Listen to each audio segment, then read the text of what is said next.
Hello everybody, welcome back to Health and Care. My name is Mia and I'm really excited that you're here. Today's topic is menstrual product advertisements and how they've changed in recent history and how gender norms have influenced the way that they're advertised.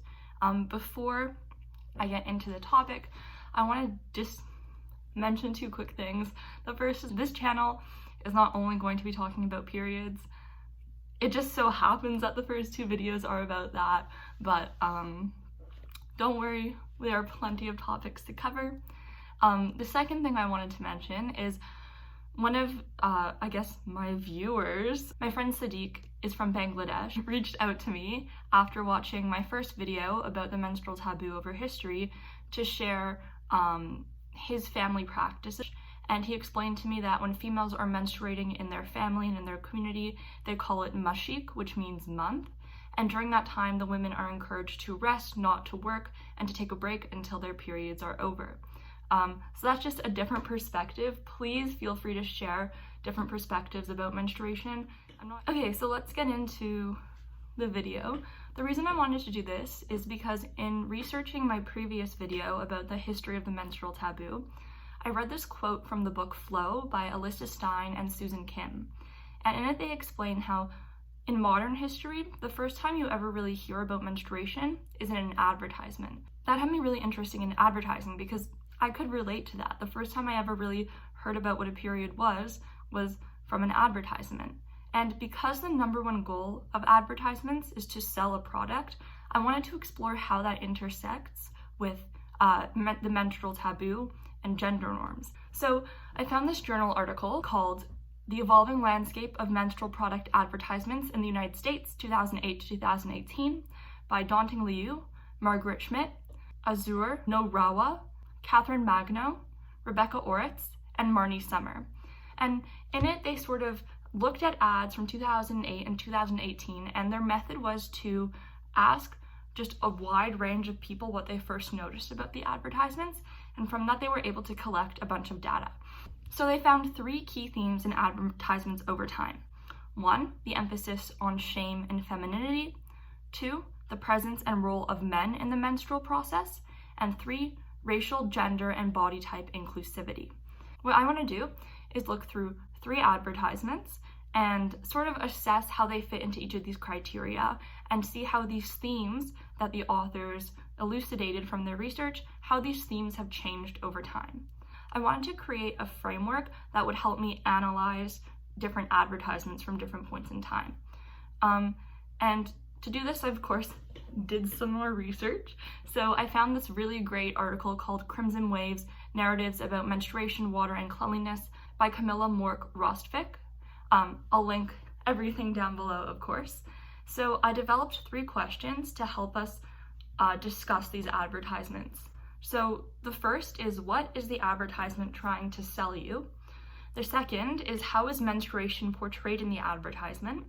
And the third is, if there is one, what image of womanhood is being projected to the audience? Because for a very long time, menstruation and womanhood have been very closely linked. This first ad is from the brand Always. It was published in 2014, which is closer to the end of the time frame that the authors that I mentioned previously were working with. However, you'll find that this ad is actually quite regressive. So we'll get into that in a bit. I'll keep it up here. Cute. Okay, so question number 1, what is the advertisement selling you? What's really interesting about this ad is that it is creating a problem and selling the consumer a solution for it. The problem is that periods are dirty, periods are unhygienic, and somebody who's menstruating, their vagina smells bad. This is a really common trend seen throughout advertising and products throughout history. It's really similar to the idea of douching that was prominent from the 40s up until now, where females are encouraged to rinse and wash out their vaginas quite frequently with solutions that are really harmful to the natural pH that exists in the vagina, in order for them to be more clean and for them to smell a certain way. So in reality, this fear of menstrual blood, it stems from a very misogynistic misunderstanding of menstrual blood. It isn't the case that vaginas are smelly when they're menstruating or just in general, but insecure males as well as corporations have crafted this insecurity to incentivize females to buy their products and, as we've seen throughout history, to encourage women and females to change and contort their bodies to meet unnecessary, unhealthy, and unrealistic standards. Cut to an ad from Vagisil, which is a product that sells vaginal washes. It's a great day for vaginal odor, said no one, ever. So Vagisil Odor Controlling Wash gives you 24-hour protection, and Vagisil pH Balance Wash helps maintain a healthy pH, because we're so over odor. Vagisil, shameless about vaginal. These companies are planting insecurities in females' minds that shouldn't exist, and we've also sort of discussed the second question, which is how is menstruation portrayed in the advertisement? It's very clear that menstruation is portrayed as dirty, unhygienic, something to be controlled and something to be eliminated. Just to link this back to the article that studied advertisements from 2008 to 2018, we can see how even though a man isn't directly in this advertisement, it's implied that it's important to keep yourself clean when you're on your period to satisfy men's needs, men's insecurities, and just this very patriarchal idea of controlling women's bodies. Because in reality, that just showered feeling that the ad talks about is sort of code for pleasing a sexual partner or code for pleasing your husband or whatnot. It's not really about making the woman satisfied or the female satisfied. Rather, it's about making the people around her satisfied with how she looks and how she smells. Okay, finally, talking about the image of womanhood that's being projected. In this advertisement, this very pretty, cute looking woman, I don't know, she seems very clean. So the message of this advertisement is that to be a woman, you have to be clean. But having a female body means you are inherently dirty because you're menstruating. Women are encouraged to be in constant conflict with their body. In order to be a true woman, you must reject your body and try as best as you can to keep yourself clean. And note how this perpetuates the menstrual taboo, because instead of society and males taking the time to understand menstruation and to get over their stupid insecurities about menstrual blood, the responsibility is on the females to stay clean. So it puts the onus on menstruating bodies to control themselves rather than changing the patriarchal norms that exist in our society. This next advertisement is from 2017, and I quite like it. I think it's pretty fun. I particularly like it because it sort of removes the presence of males in the advertisement, and I'll show you what I mean in a second.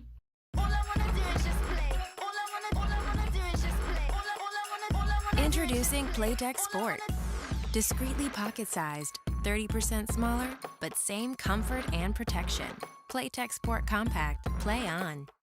So yeah, that is a Playtex Sport ad. The women in it seem super cool. First, let's talk about what the advertisement is trying to sell you.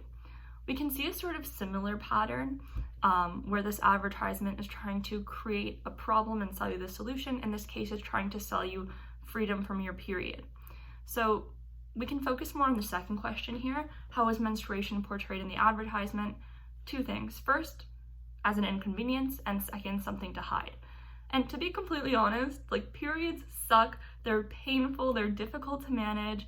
You have to balance social expectations while you're just bleeding out of your uterus. Like, it's not a fun time.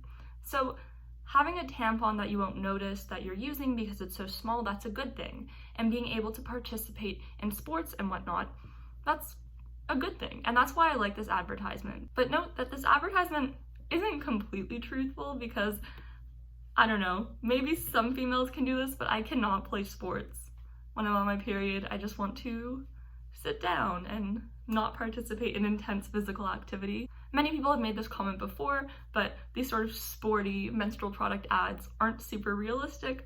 But hey, it's true that periods are an inconvenience, and if they can sell me a product to make this inconvenience go away, well, I guess that's just good advertising. The next thing I want to talk about is how it portrays periods as something to hide, because towards the end of the advertisement, the voiceover explains how this tampon is really discreet and no one will see it. But additionally, as seen throughout the advertisement, no one will know you're on your period because you're so athletic and so cool. Why do we need to hide our periods, right?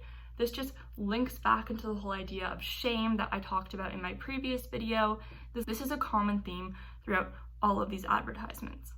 So the image of womanhood being projected is a strong woman who can overcome her period. Women are strong and powerful and athletic, that sporty girls are cool, and honestly, I don't think there's anything inherently wrong about the way women are being portrayed in this advertisement. Rather, the fact that this advertisement tries to convince you that your period is something you need to hide, that is where it is problematic. That being said, it's a good step away from the 2014 ad about the always liners, because at least it is centering women in the advertisement. The last ad I want to talk about, I think, is really awesome because it manages to center females in the advertisement. It has a lot of inclusivity, and additionally, there's no shame associated with periods, and that is the Blood Normal campaign by Lunette. What's really interesting is this campaign was released in 2017, and so was the Playtex sport advertisement. So it's just cool to see how progress isn't always linear. Things can happen at the same time. We can go back a step, we can move forward a step. But yeah, I'll show you this advertisement now. There are 3 installments of this campaign. I'm just going to show you the one of Madame Gandhi because I personally like that advertisement, but I'll link the rest of them below. We've sent people to the moon, we have a new smartphone every couple of months, but I wish there were more products related to women's periods being invented. I'm glad I explored the menstrual cup as an option, especially because it saves you money in the long run, and it is environmentally friendly. I remember being at the start line of the marathon, realizing I was about to get my period. I started evaluating. A pad? No. A tampon? No. Chafing is a real thing on a marathon. So I decided to just bleed freely and run. None of us should feel ashamed for having a period. The stigma about periods has to end now.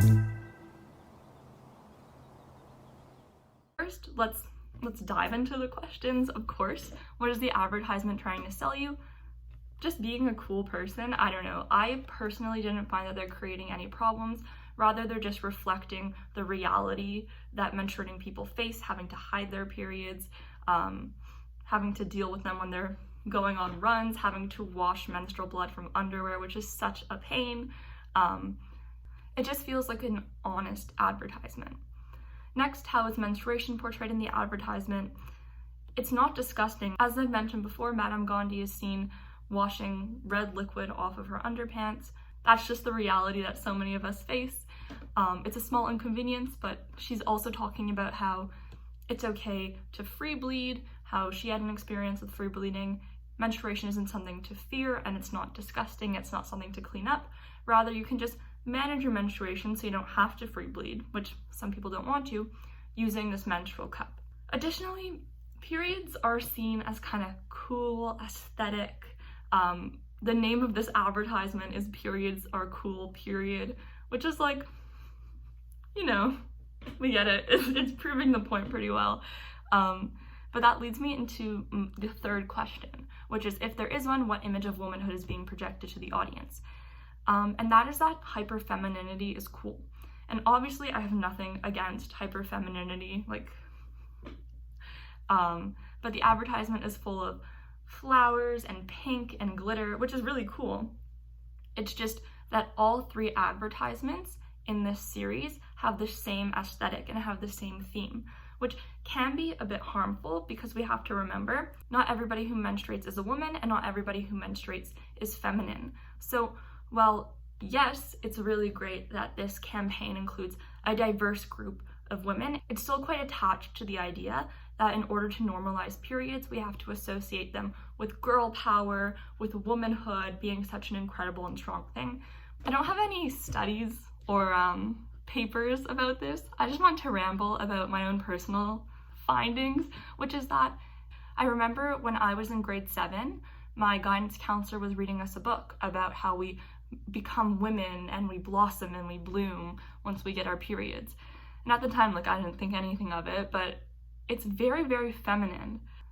And that can be quite harmful because it's a bit of an essentialist view of womanhood. And in order to be a woman, you must menstruate. It's a necessary step in becoming a woman that you get your period, is sort of what that book was saying.